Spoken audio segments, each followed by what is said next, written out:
Hello and welcome to lecture 2 of unit 2 in strategic management course in the MBA program. I am Pankaj Chauhan. I am associated with Ajay Kumar Garg Institute of Management, Ghaziabad. In this session, I will be covering Porter's 5 forces model.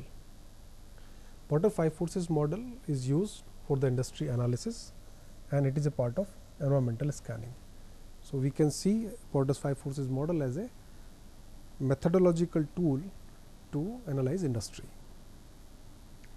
So far learning outcomes are concerned, after this session you will be able to understand how to analyze competitiveness of the industry. So basically the 5 forces that this model explains are related to competitiveness of the industry. You will be able to describe each of the 5 forces of this model independently, how a particular force affect the competitiveness of the industry. You will be able to explain the specific aspect of each force along with its strategic impact. We will see through various examples that how the different forces explained in this model are strategically important for the companies of a particular industry. You will be able to evaluate the role of industry analysis in strategic decision. So strategic decisions require many type of information. Sometimes there are information which are already available within the organization, and many a time some information are related to industry and specifically the information related to the competitiveness. So that competitiveness of the industry can be linked to the information related to these 5 forces that 5 forces model explain.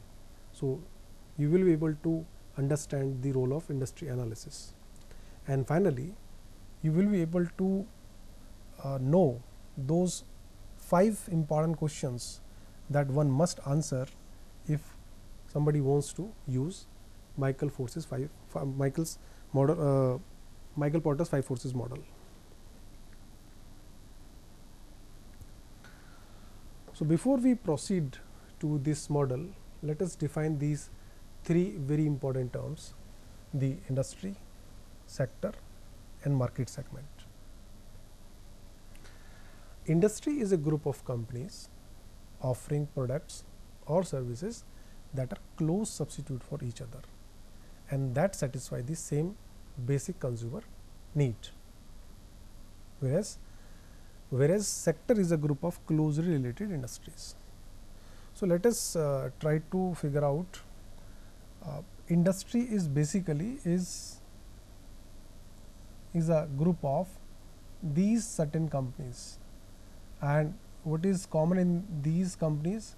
These companies are targeting the similar kind of consumer need.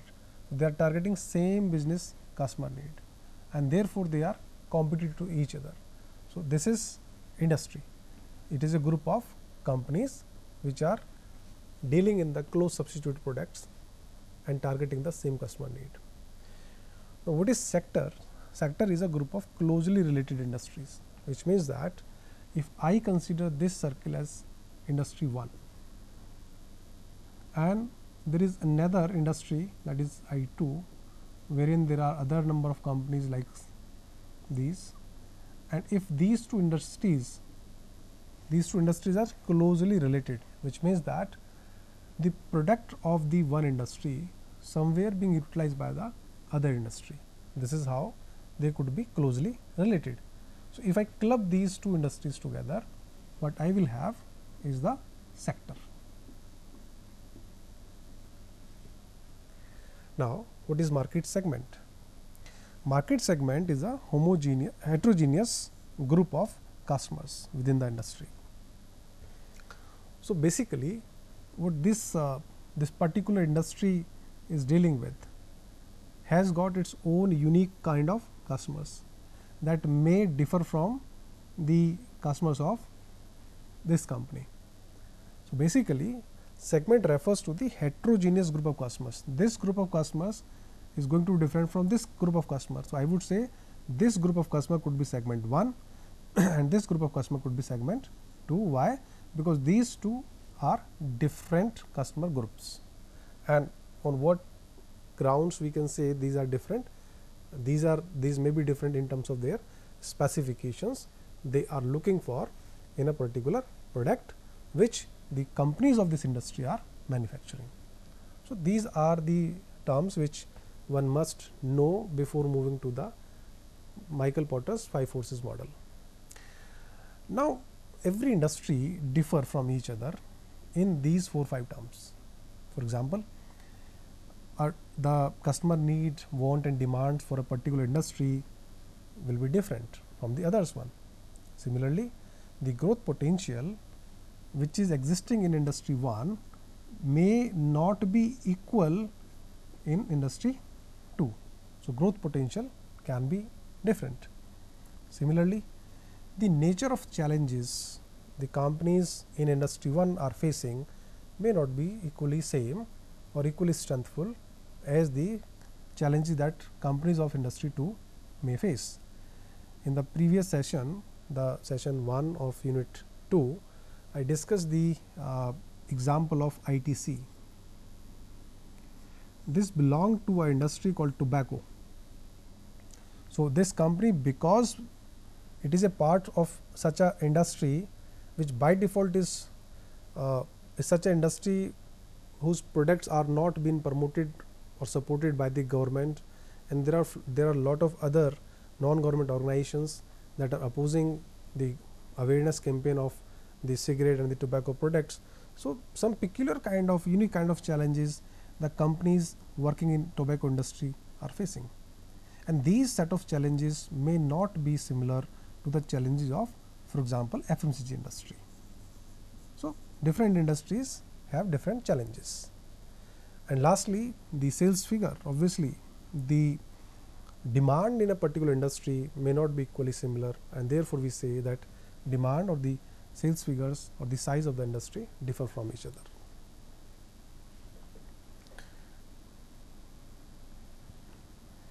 Now, this means that the factor that we have considered in the previous slide that help us to understand that one industry is different from other industry. This takes me to this graph. The data which which is used in this graph has been taken from this site Forbes.com, and this data is of year 2015. So, it is not very old data, and it is about net margin. So, net margin, what different industries are earning. So, you can see that health technology, they are earning 20.9, it means approximately 21% of net margin. Then comes finance, technology services, and to the lesser side we can see non-energy minerals, distribution services, retail trade just 3.5%, health services, industrial services, consumer durables. The companies in this industry in 2000, as per the data of 2015, are able to generate net margin of nearly 6%.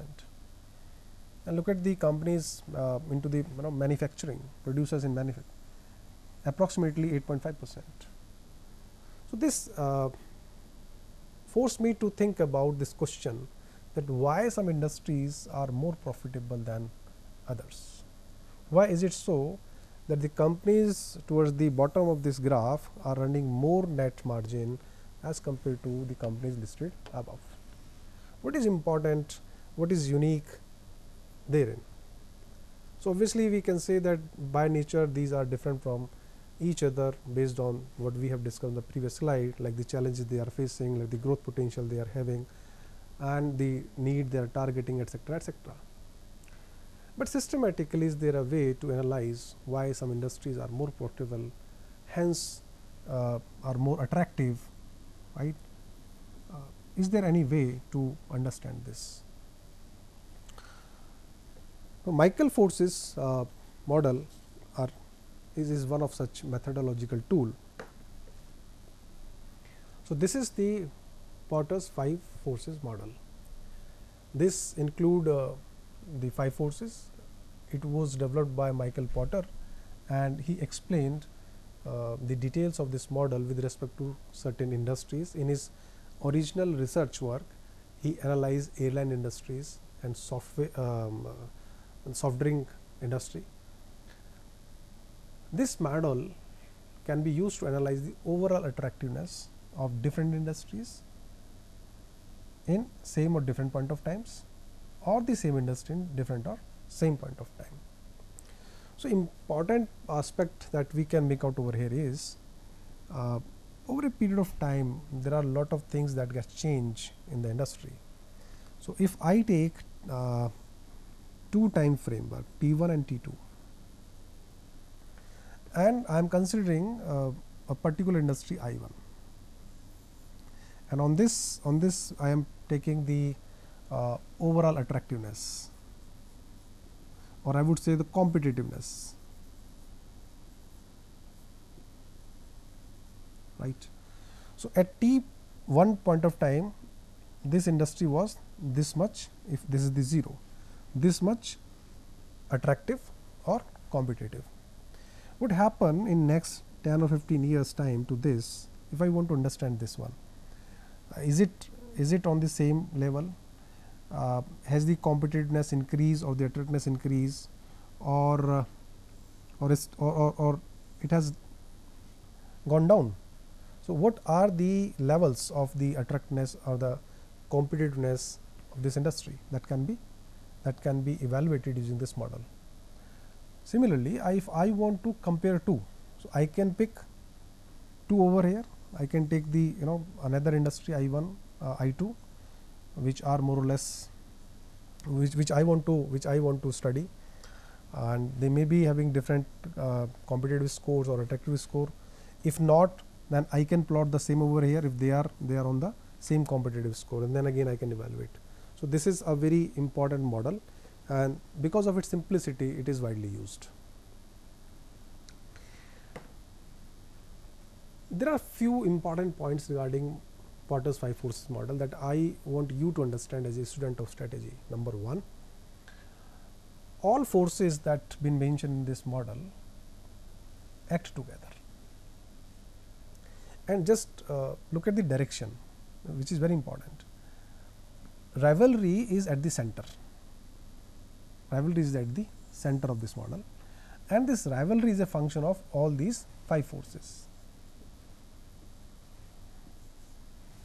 right, and 5th force is itself rivalry. The direction of arrows are towards this rivalry. So, rivalry is not only depending on the bargaining power of buyer or availability of substitute or the threat of new entrant. It is depending basically upon the together impact of all these forces. Secondly, there is no interlinkage. There is nothing lying over here. There is nothing lying over here. In the original model, there is nothing lying over here. So, please do not connect all these. Secondly, since industries differ from each other, so each force is not equally important in all the industries. For example, maybe the bargaining power of buyer is important in, say for example, FMCG industry, but it may not be case with the automobile industry. So, different forces vary in terms of their importance. So, that is to be understood. And finally, what is the use of it? So, basically the use of 5 forces model is to analyze industry, and industry analysis is a part of external environmental analysis. At 2 levels we conduct external environmental analysis. One at the industry level, second the macro environment which is surrounding this industry, and where is the firm? Firm lies within this industry. So, this is the company, this is the industry, and this is the external environment. Basically, external environment has got 2, I would say, levels. One is the societal environment where various macro forces existing, and another is the industrial environment. and both of these will affect this company. And one conclusion you can make out over here is that there are only two words which are mentioned over here. One is the threat of new entrant, threat of substitute. Another word is bargaining power of buyers, bargaining power of suppliers, which means that attractiveness or the competitiveness of the industry is a function of the threat perception regarding the entry of the new entrant, the newcomers, the new potential competitors, and the threat perception towards the substitute. So, one important aspect that this model analyzes is basically regarding the threat perception. Second thing which this try to analyze is the bargaining power, the negotiation power, who is controlling whom, that is very important.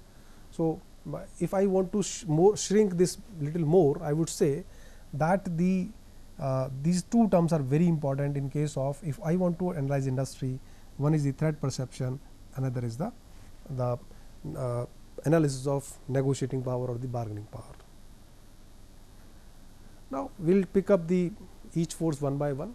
So, first force is the threat of new entrant. Now, let us first look at who is the new entrant, whom we would say is a new entrant. Let us try to understand this way. If this circle is the industry and these are the companies working here,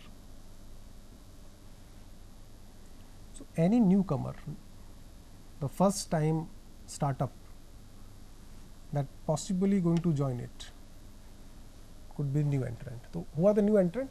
New entrant are the potential competitors.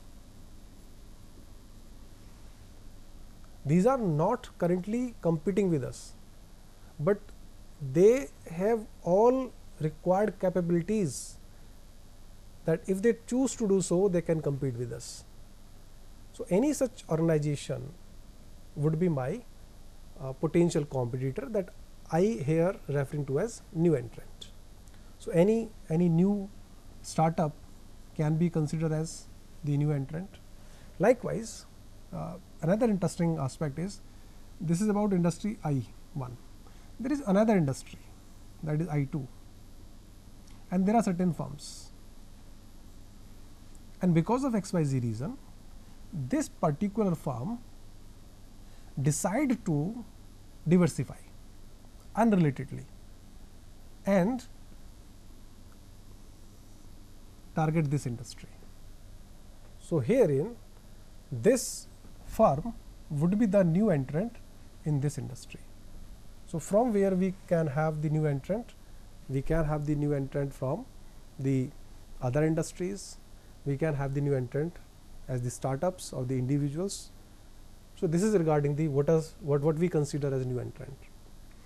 Now, second thing which we should answer here is why entry of new entrant is a threat. So, there are very obvious answer to this. Number one, any new entrant will rise the level of competition. Why? Because if earlier the market share is divided into these three parts, 1, 2 and 3, and if a new entrant is joining, so maybe his pie is very small, but this new entrant is going to slash some of the market share from this entire market, and as a result, because of the risk on the market share, the existing player consider this new entrant as a threat. Secondly, when a new entrant join an industry, what will happen? This new entrant will produce something, and whatever this entrant produce, it will increase the supply to the industry. And if the supply to the industry is increasing and demand is not increasing, so what is happening here is you are increasing the supply, but demand is not increasing, everybody will try to slash the prices so that more demand can be generated or more volume of the commodity can be sold. So that's where we say that entry of the new entrant is a threat. Now these are certain factors that determine the threat of the new entrant. Number one, economy of scale. Economy of scale is depending on the incremental efficiencies of the large system. If you are operating a very large system, you can achieve economy of scale. If you are running a large ship and you are taking say for example 100 ton to a certain place, so and then there is another company who is running another ship, and that ship is able to take only say for example 50 ton. Obviously per ton traveling charge is very less herein. So that's where the economy of scale is with the existing players. Second is brand loyalty that develop with that time. So existing players who already spent some time in the industry, they may have loyal customers. So and then the ease in getting government license if required, cost advantages, being already into the industry, there could be the access to the favorable suppliers and easy fund availability. Likewise, capital requirement can also affect the threat of new entrant. So point is, what these factors are explaining, these are explaining the height of barrier to entry, how much it is difficult to enter in such a market, in such an industry. If any industry has got high level of entry barriers, like it is difficult to achieve economy scales, it is difficult to get brand loyal customers in less time, it is difficult to get cost advantage, capital requirement is very huge, switching cost is comparatively easy. So in all these cases the barrier to entry is very high, and new entrant would restrict looking at these height of the barriers. Next is the bargaining power of buyers. Buyers are the end users who will ultimately consume the products. So what determines the bargaining power of buyers? If buyers' cost of switching to the competing product or the substitute is relatively low, then bargaining power is high. Market exposure by the buyers, the food items sold to the for example any airline. So because airline here in this case is a buyer purchasing something from a FMCG company. So this buyer is an airline that is interacting with a different class of the consumers. So this exposure is not easily available for this FMCG company. So possibly in this case, this exposure could give more bargaining power to this airline. If the number of buyers are small, obviously then bargaining power will be less in case of the number of buyers are less. If buyers can pose a credible threat for backward integration, so if the buyer says that okay, I can start it, rather I am taking it from you, I can start my own. So in that case also the bargaining power will be high. Bargaining power of suppliers, number of suppliers, nature of the supply, substitute availability and the cost, whether the integration backward or forward is easy or not, that affect the bargaining power of supplier. Let us understand this. So basically suppliers are the organization that provide the components or the subsidiary components or the supplies, the raw material, the input to the manufacturing companies. Now I just want to highlight one thing from this here. If I try to say, if I try to understand how switching and switching cost and the substitute availability affect the bargaining power of supplier. So let us take the supplier and the buyer and the end consumer. Now supplier, here I take Intel, and buyer is any computer assembler, and end consumer is any consumer who is buying computer. So this Intel actually targeted this consumer and influence that Intel processor are competitive. So this customer then asks this computer assembler to have Intel processor in its product, and this is how this buyer is forced to purchase Intel. However, some other substitutes are also available. So many a time the mechanism has to be learned and understand from the strategic point of view. Similarly, the nature of supply, there are some standard supply. If you are supplying something which is standard, anybody is able to supply, that will not give any much bargaining power. But specific supply, like most of the Chinese companies supplies the critically required material for the digital equipment development. Approximately 45% of the supply to the European country is done by the Chinese companies. So obviously now these Chinese companies as a supplier has got more power. Now look at the threat of substitute. Substitute are the product that satisfy similar need. They reduce the return and can affect the overall profitability of industry, and therefore they are considered as threat. Their presence in the industry make the industry less attractive, because if we have such kind of product which can replace ours, obviously that industry would not be very much attractive. Now, what are the things that actually affect the threat of substitute? Number one, whether the substitute are easily available or not. Availability of substitute is there, but it is not easily available, then it would not create any threat. Whether my customer or whether my customer is perceiving it as a substitute or not, the perception of the substitute is very important. How much is the cost of switching to the substitute? That is again a part. If the total cost of ownership increased by switching to the substitute, obviously that will not affect the industry. But if the total cost of ownership decrease, obviously the customer will switch to the substitute, and that will affect the industry. Intensity of the rivalry. So it refers to the competitive struggle between the companies in the same industry to gain market share from each other. Because these companies, why these companies struggle? Because these deal in similar kind of marketing mix. They are following the similar kind of strategies, and therefore they are competing with each other. What decide the intensity of competitive rivalry? The competitive structure, how many players are in the industry growth, switching cost, degree of differentiation, and height of exit barriers. So fast growing companies wherein the demand is generating, obviously will have less competitive rivalry. Now, what are different pointers that indicate that competitive rivalry is there? If we look at a particular industry and found that actions are frequently taken to improve business performance, obviously it means that competitive rivalry is high. If there is a price competition, it means competitive rivalry is high. Non-pricing competition refers that a settling competitive rivalry.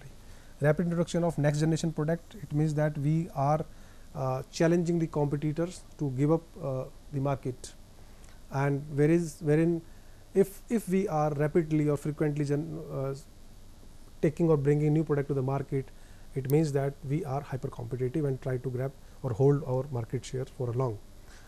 A frequent use of heavy advertising, low interest rate, and offering low interest rate financing, special sales promotion. If such kind of offers are frequently floated, then this is also a pointer of competitive rivalry.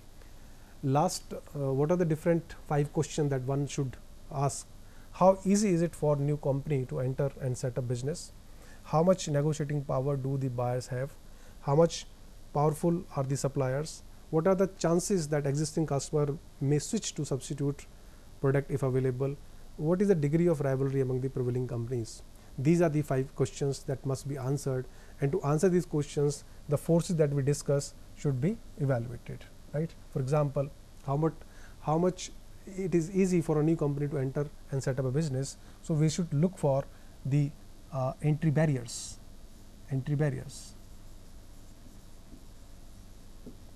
And what determine the entry barrier?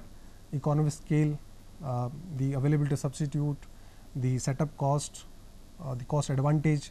So we will evaluate all these so that we can answer this question properly. How is it easy? So if the entry barriers are, if the height of entry barriers is very, very high, it means that it is not easy to enter this company. So this is how we can answer this. So with this we come to the end, and Since it is very little complex and very interesting topic, so lot of example we can discuss. So I recommend that as a student of strategic management, lot of case studies should be pursued.